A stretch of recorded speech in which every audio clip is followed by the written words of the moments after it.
What's going on for you and how could I help? It's been very difficult, but I'm gonna keep going. I started in June and now it's almost over. Like my test is on August 29th, and I took two practice exams, one in the beginning and I got like a really, really low score. And now that I took the second exam, I let you know I got a 141. Mhm. Yeah. So it's not that bad. I mean, I did improve and I'm happy and I'm thankful for that, but it's scary knowing that my test is in a month and I'm like scared I don't have enough time for it. But so three things that I actually like noticed in my second practice exam is timing, and then the reading comp I did really bad in. I don't know why. And then I did fairly well on games, and I was pretty shocked because I always had trouble with games, but I tended to do well on games. So for timing, can you give me advice? I really, because like, when I started the test, I'm like, okay, I have to get this done in 35 minutes. Getting faster at logic games comes from two things. It comes from making more inferences up front and reusing previous work. Those are the two biggest ways you can increase your speed on games. Mhm. So that means you got to slow down in order to speed up. You slow down during your initial setup to see what other inferences and connections you can make. And that allows you to speed up as you go through the questions. What about logical reasoning? Because on games, I'm pretty much, getting two games, correct. But then on like reading comp and logical reasoning, that's the time, constraint that really scares me. I would say blast through the easier questions. Trust your gut on those. They're not really trying to trip you up majorly on those for the most part. Mhm. But if you were in the 140s, I would also want to make sure that you have a strong foundation in everything they're testing you on now. So you said you were at 141 before. Where are you at the moment now in terms of where you think you might be scoring on a practice test? So I'm currently taking a practice test this like week, but I'm taking it in sections. I don't want to take it all at once because I freak out. And that's another thing I want to tell you. So I've been, I think I'm gonna do well on this practice exam because I have been practicing more on logical reasoning. Reading comp I haven't done a lot of practice on because I'm like, there's this strategy and I have to work on it. I know that your strategy is not to take notes, and just to like kind of memorize everything and keep it in your head and have that like anticipation on like the author's attitude, the main point. But I think I find it really hard to do that. So I don't know what the best thing to do because I've tried both ways and I do the same. The best thing is whatever works for you. So try out a handful of passages one way, try out a handful of passages the other way, and see what you like best. And there may even be more than two ways. The reading comp workshop I did a few weeks ago, we went into different ways you could go about it. Do you highlight? Do you not? Do you underline? Do you not? Do you take simple summaries of the paragraphs? Do you take more detailed notes? Or do you take no notes at all? Mhm. So for my biggest struggle is timing, and I freak out in the test itself. So what's the best strategy to just like calm down? Because I literally, yeah, I'm really scared, and it's like it's the end of the world for me, and it's so bad that I think this way. Yeah, that's a big thing. So there's a lot of ways you can approach that. And one of them would be to think about, let's say you take the August LSAT, it doesn't go well for you. 3 to 5 years from now, what's the result? Oh no, I'm gonna take it again. Okay, so there you go. If August doesn't go well, you take it again. But I don't want to take it again. Well, that's the thing. Could you take it again, even if you don't want to? Yes. When could you I, take it again? oh, I can take it in September because I know, no, not September, October. Yeah, And October. yeah, I'm a senior right now at SDSU. So I'm planning to actually just apply right now for fall 2021 so that I'm taking, the LSAT right now. I'm studying for it for the most part. And then even if I want to take it again, I'm not going to have to like, learn the material. It's just practicing. And I Yeah. think I can do that. Okay, so you take it again in October. And then if you go from August 29th-ish to October 3rd-ish, I say ish because flex could be a Yeah. few different days. There's a range there. What would you do differently between August 29th and October 3rd? Oh, from like what you've done up that to this day point? different? How would you change your prep? I'm sorry, I don't think I understand the question. Is it going to be like, if I don't take it on the 29th and I do take it on the 30th? So I'm saying let's say that the August LSAT, you don't feel like it goes well, and you Okay. say, you know what, I want to do October.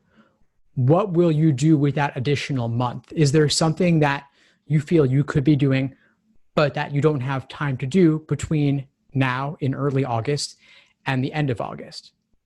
Yeah, I think it's mostly practicing because right now I'm literally so dumb. I'm sorry. I was just gonna say it right now. When I started like taking the test, I did really, really bad. So it's not that I just wanted to get that practice in, but it wasn't even practicing. I had to learn the material. So you know how you say it's a new language, and I had to learn that language. So I think I didn't have enough time to practice, but I had enough time to learn it. So like right now when I do logical reasoning, I'm thinking about the strategy, and sometimes I'm like, oh my God, I forgot how to do it. That's because I didn't practice that much, and I'm just learning how to do it. You know what I mean? So I would mostly focus on practicing than learning because I did the learning right now. So there you go. So you go forward for the August LSAT, Mhm. and maybe the week prior, you're still not scoring where you want to be, in which case you could withdraw and go for Okay. October instead. Or you could potentially do both. If you're feeling like August might go the way you want it to go, then maybe you take it on in August, and maybe you then say, you know what, I also want to retake in October because maybe I'll do a few points better. Or maybe with that extra month, I'll be able to do a ton of additional practice and improve significantly. But while the LSAT as a whole is incredibly important, no one particular test date will make or break you. You can retake. You've got October. You've also potentially got November. And even if you took November, that would be fine for this cycle. Okay. Yeah, because I do have a mentor. She's a district attorney, and she told me that I shouldn't be retaking it because a lot of people, don't tend to score as high as they want to on their second, exam. So I don't know what's right and wrong. I mean, I do hear from you and you're saying to retake it, and that's amazing. If like I'm applying, I don't want them to think like, oh, she retook it. She didn't do well the first time. You know what I mean? So that's what I'm scared of. But then you're telling me that it's not a big deal and a lot of people retake it.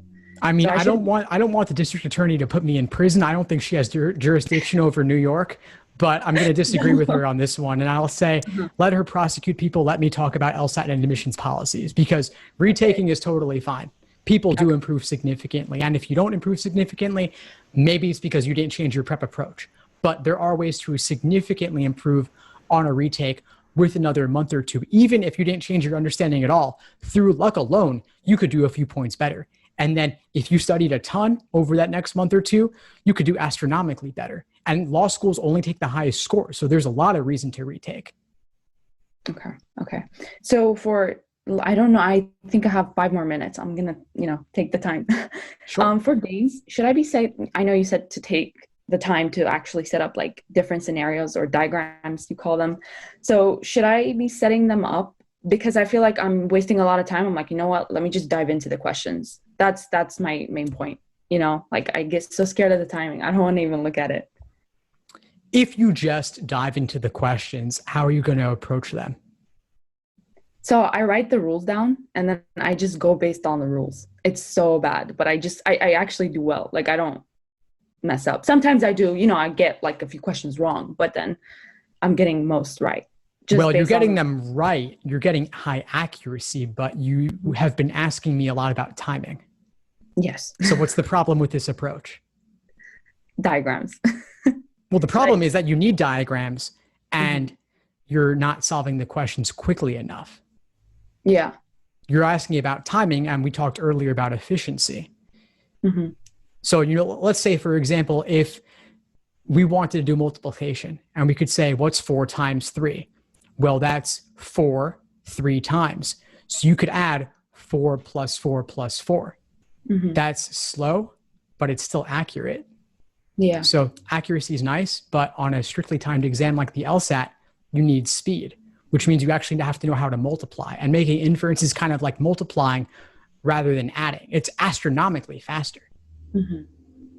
Yeah. The problem is that when I'm in, like the questions, like sometimes I have like grouping game on the first one. I haven't had a lot of practice with those.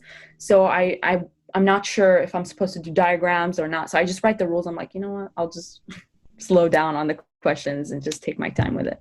Wait, So hold up a second. I think I missed something earlier that I think is really key. You said that you're writing down the rules, but Mhm. you're not even making diagrams. Is that what you're telling me? No. I don't make the diagram. So I do rules and then I'm like thinking about like deductions. I don't, yeah. Like I'm like, okay, Q can't go there because it hates F or something like that, you know? So I already make that inference in my head and I just dive into the questions. I don't make different scenarios. Does that make Okay. sense? Yes, I understand what you're saying. And first off, it's unique, which I think is why I didn't catch it before. That's unique that you're able to do that. Most people can't even do games in their head and get things right, period. I'm not sure that I could. Maybe I could at this point, but most Of people course. can't.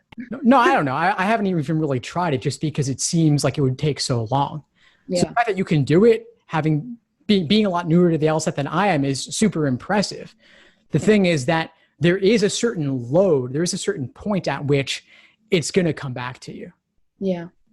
I think maybe there's like a small number of people in the world who are true savants and can really solve all of these in their head with thinking very little about it. My college roommate was like that. I'm super jealous of him. He like took the LSAT with no study and got in the high 170s. I don't know But how that is. yeah, it was crazy. But I think for most people, it's going to benefit you to write things down. And it might seem annoying in the short term if you're able to do it pretty well without writing things down, like writing down the diagrams. I mean, like even making a main diagram. But in the long term, I think you're going to find that it helps you because the games are meant to push past the limits of normal working memory. Hmm. This is something that will take a while to change your approach on. And so you might not love hearing that when we're less than a month before the August Yeah. LSAT. But I do think that in the end, your score will be higher because you're able to solve the questions more quickly. I see. I see. Thank you for that. I literally appreciate it so much because I don't get to have that one-on-one with my professor. So I just Yeah. wanted to thank you for this opportunity. Yeah. Yeah, of I course, think it, Milana. Of course. I'm glad to help. Any other questions for today? I think I'm gonna let you know how much I get on this third exam, and then I'm also taking one next week. So I'm gonna be taking one like every week, I think, so I can just have that because I have like literally 4 weeks left. So I need to, you know, do well. I hope I do well.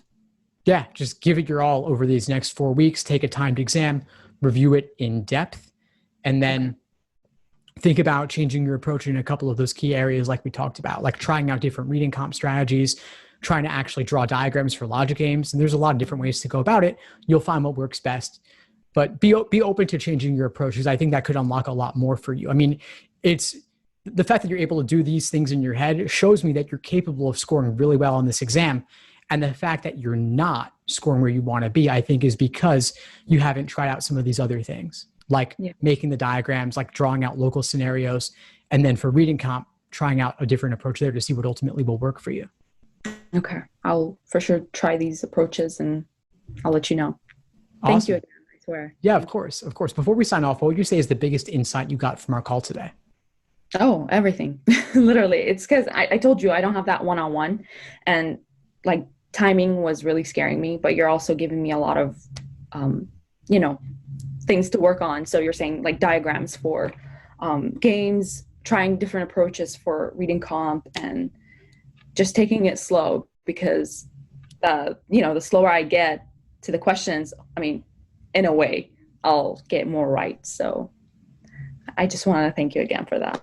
Yeah, of course. Fantastic. Well, keep in touch and let me know if you need anything moving forward. I'll see you in class soon. Thank you.